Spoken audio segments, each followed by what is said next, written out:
Organic marketing എന്ന് പറഞ്ഞാൽ ശരിക്കും പറഞ്ഞാൽ നമ്മൾ അതായത് ജൈവികമായിട്ട് നമുക്കൊന്നും വേറെ തരത്തിലുള്ള ഒരു പുഷ് ഇല്ലാതെ നമുക്ക് നമ്മുടെ ഒരു കമ്പനിയെ നമുക്ക് ഗ്രോ ചെയ്ത് കൊണ്ടുവരാനായിട്ട് പറ്റും.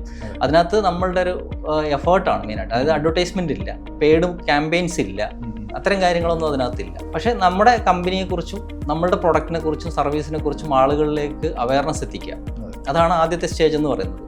പിന്നെ അവരുടെ ജേണി, യൂസേഴ്സിൻ്റെ ജേണിയിൽ പല സമയത്തും അവർക്കുണ്ടാകുന്ന ഡൗട്ടുകളുണ്ടാകും. ഈ ഡൗട്ടുകളെ അല്ലെങ്കിൽ അവരുടെ കൺസേൺസ്, ഫിയർ, വാങ്ങാനോ അല്ലെങ്കിൽ ഈ പറഞ്ഞ ഒരു സർവീസ് എടുക്കാനോ അവർക്കുണ്ടാകുന്ന പേടി, ഇതൊരു വലിയ ഫാക്ടറാണ്. പൈസ നഷ്ടപ്പെടുമെന്ന് മാത്രമല്ല, അവരുടെ ലൈഫിനെ എന്തെങ്കിലും രീതിയിൽ ബാധിക്കുമോ, ഈ തരത്തിലുള്ള പേടിയുണ്ട്.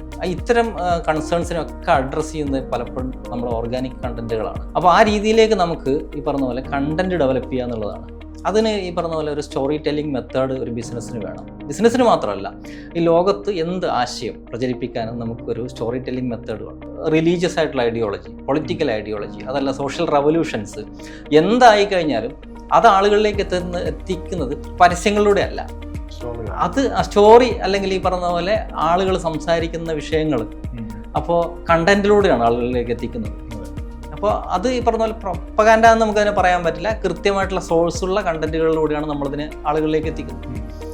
അപ്പോൾ എന്താ പറയുക, ലോകം ഈ പറഞ്ഞ പോലെ കമ്മ്യൂണിക്കേഷൻ ആരംഭിച്ച കാലഘട്ടം മുതൽ ഈ ഒരു സംഭവമുണ്ട്, ഓർഗാനിക് മാർക്കറ്റിംഗ് ഉണ്ട്.